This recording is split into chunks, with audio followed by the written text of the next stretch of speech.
Hello student, तो कैसे हो आप सभी। उम्मीद करता हूँ आप सभी बहुत ही अच्छे होंगे। तो ये वीडियो आप सभी के लिए बहुत ही ज़्यादा इम्पॉर्टेंट है, क्योंकि आप सभी पहले से ही जानते हैं कि केमिस्ट्री का एक इम्पॉर्टेंट ये नियम है जो है राउल्ट का नियम।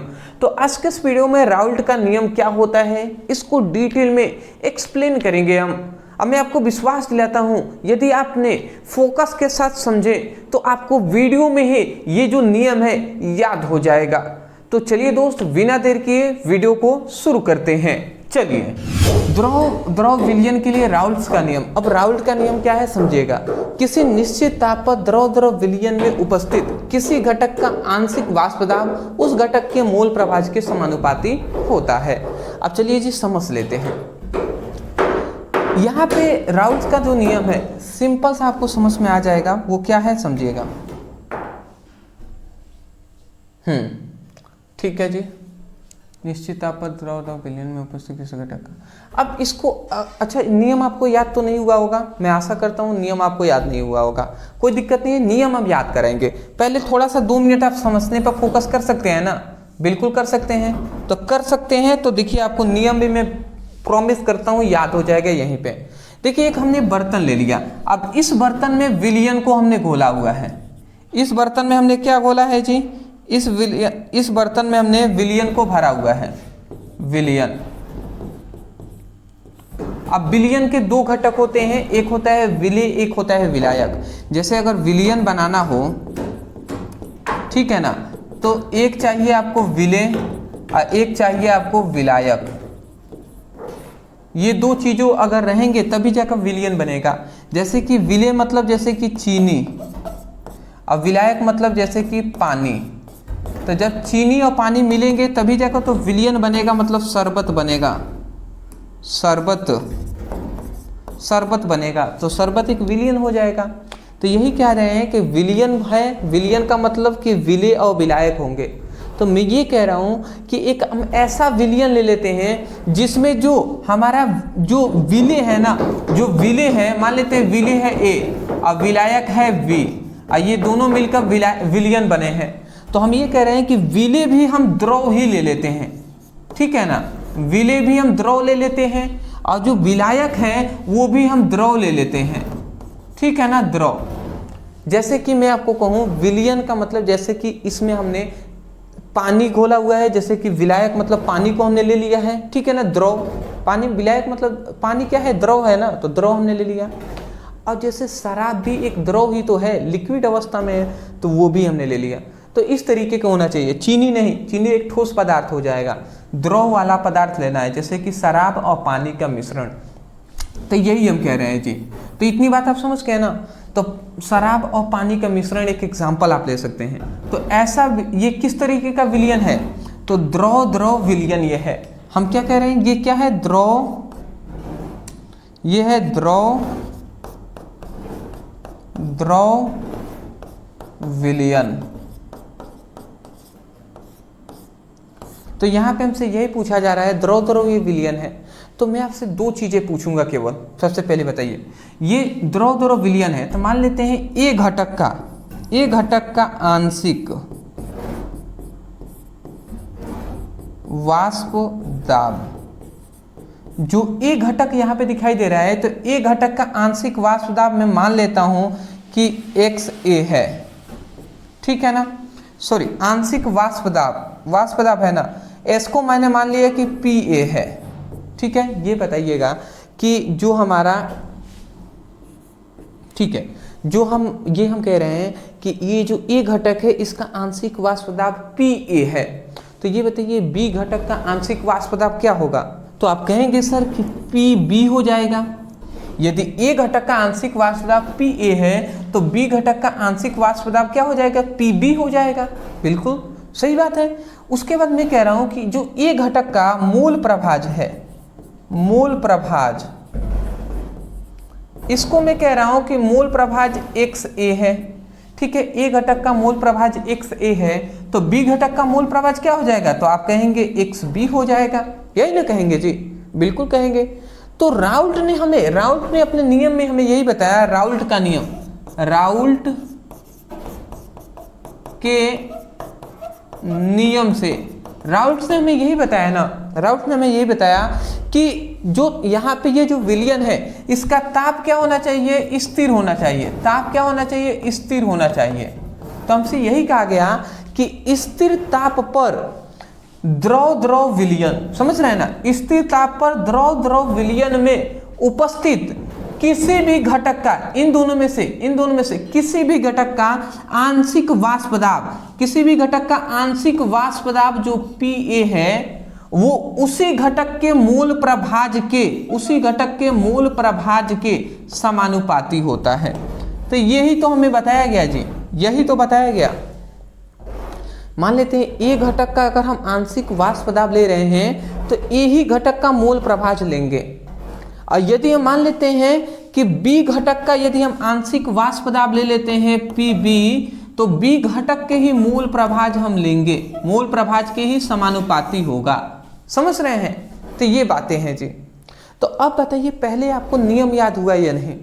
याद हो जाना चाहिए, नहीं हुआ तो सुनिएगा, एक बार और मैं बोल रहा हूं। आप कहेंगे सबसे पहले कि स्थिर ताप पर द्रव द्रव विलयन में उपस्थित किसी भी घटक का आंशिक वाष्प दाब, किसी भी घटक का आंशिक वाष्प दाब उस घटक के ही मूल प्रभाज के समानुपाती होता है। ये समानुपाती का चिन्ह है जी, समझ रहे हैं? तो ए घटक का यदि आंशिक वाष्प दाब हमने लिया है तो ए ही घटक के मूल प्रभाज के ये समानुपाती होगा। यदि बी घटक का आंशिक वाष्प दाब हमने लिया है तो बी घटक के ही मूल प्रभाज के समानुपाती होगा। यही राउल्ट का नियम है जी।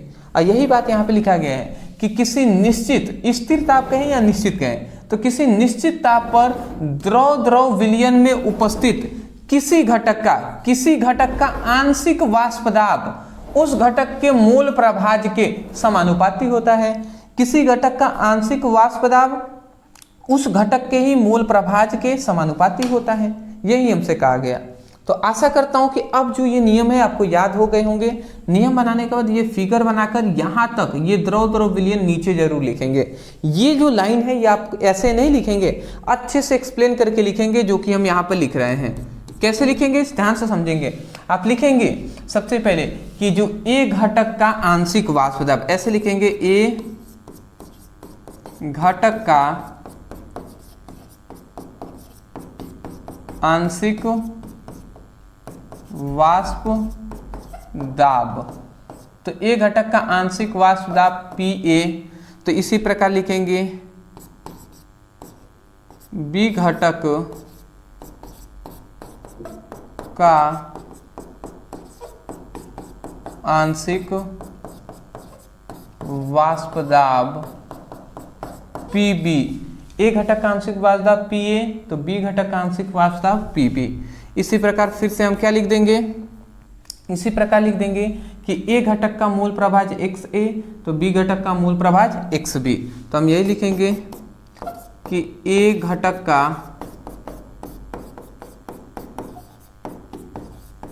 मूल प्रभाज Xa, तो बी घटक का मूल प्रभाज क्या हो जाएगा जी, बी घटक मूल प्रभाज जो होगा वो क्या हो जाएगा, Xb हो जाएगा। समझ रहे हैं? तो ये चार लाइन हमने यहाँ से लिखा हुआ है यहाँ पे, आशा करता हूँ आप समझ रहे होंगे। ठीक है, उसके बाद राउल्ट ने अपने नियम में क्या बताया, राउल्ट के नियम से, अब राउल्ट ने अपने नियम में क्या बताया ये समझिएगा।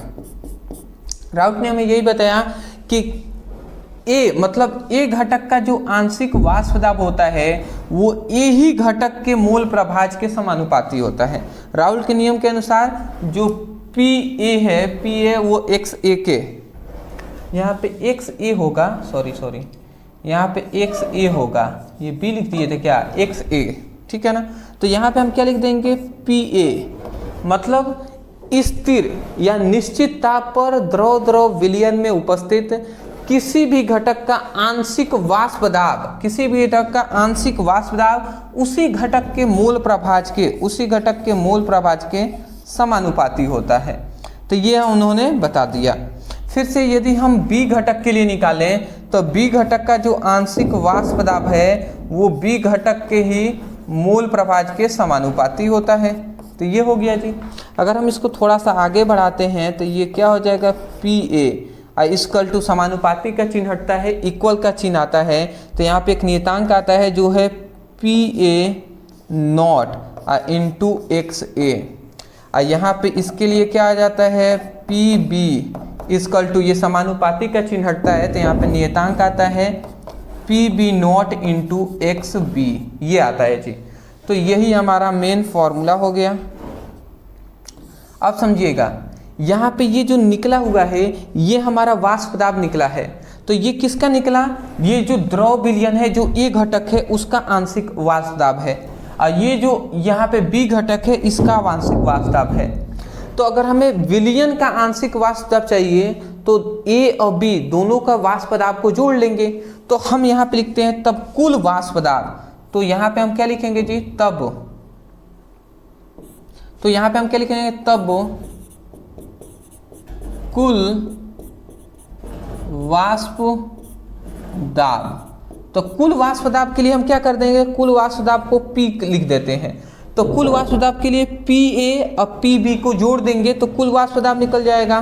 तो हम क्या कर देते हैं, PA और प्लस PB कर देंगे। तो यदि हम यहाँ पे करके देखते हैं, यह यहाँ पे इसका मान रखते हैं तो P इक्वल टू PA का मान क्या है, PA nought into X A. तो यहाँ पे हम लिख देंगे PA nought into X A और प्लस फिर से PB nought into X B. तो यहाँ पे लिख देंगे PB nought into X B. तो ये हमारा हो गया जी। तो ये जो हमारा मेन ये फॉर्मूला निकल गया, ठीक है ना, ये हमारा मेन फॉर्मूला निकल गया। इसको हम लिख देंगे यहाँ पे प्रूव्ड, ठीक है ना। तो यही है हमारा राउल्ट के नियम की यहाँ पे नियम और ये फॉर्मूला है जिसको आपको याद रखना है, ठीक है ना। तो यहाँ पे देखिए द्रव विलयन पहले ही लिखा गया था, द्रव विलयन पहले ही लिख दिया है। तो द्रव विलयन के लिए राउल्ट ने नियम दिया था। तो एक बार और मैं बोल दूं, नियम को याद हो जाएगा।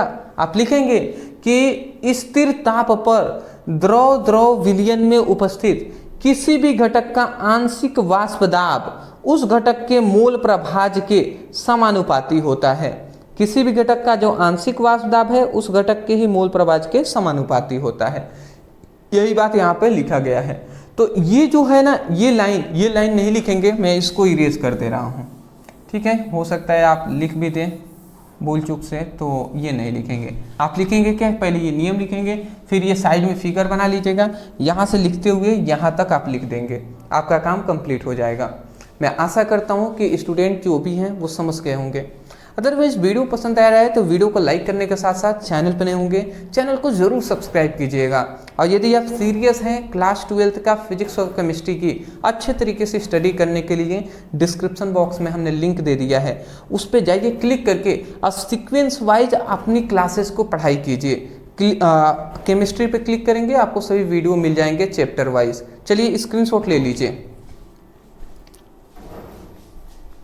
बीच में वीडियो को रोकने के लिए मैं माफ़ी चाहूँगा। फिलहाल मैं आपको बता दूं कि जो भी स्टूडेंट अपनी बोर्ड एग्जाम क्लास 12 की तैयारी कर रहे हैं उनके लिए ये आवश्यक बात है। सबसे पहले मैं बता दूं कि आपकी जो फिजिक्स है या केमिस्ट्री है उसका जो कंप्लीट नोट्स है वो हमने कंप्लीटली बना दिया है। यदि आप भी फिजिक्स और केमिस्ट्री का दोनों का कंप्लीट नोट्स आपको चाहिए तो आपको ये दिखाई दे रहा होगा। ओनली आपको देखिए, आपकी फिजिक्स है वो फिजिक्स के 15 आपके 14 चैप्टर हैं और केमिस्ट्री के लगभग आपके 10 चैप्टर, लगभग 24 चैप्टर हैं। इन 24 चैप्टरों का चैप्टर वाइज आपको फुल नोट्स आपको दिया जा रहा है, फुल PDF नोट्स आपको दिया जाएगा। तो ये नोट्स आपको आराम से ओनली, मैं कह रहा हूं ओनली 199 में आपको दिया जा रहा है। तो जो भी स्टूडेंट अपने बोर्ड एग्जाम के प्रति सीरियस हैं वो इस नोट्स को जरूर लेंगे। नोट्स लेने के लिए नीचे व्हाट्सएप नंबर दिखाई दे रहा है, इस नंबर पर मैसेज कर लीजिए, वहां कहिएगा क्लास 12 फिजिक्स केमिस्ट्री का फुल नोट्स चाहिए। जैसे ही आप कहते हैं आपको फुल नोट्स है वो आपको सेंड कर दिए जाएंगे, वहां पे स्कैनर दिया जाएगा, पेमेंट करने के बाद बता दीजिएगा। ओनली 199 में आपको फिजिक्स केमिस्ट्री दोनों 24 चैप्टरों का नोट्स दिया जाएगा। यदि मान लेते हैं आपको ओनली फिजिक्स चाहिए तो ओनली ये फिजिक्स का 99 में मिल जाएगा, और यदि केमिस्ट्री भी चाहिए तो ये भी आपको ओनली 99 में मिल जाएगा।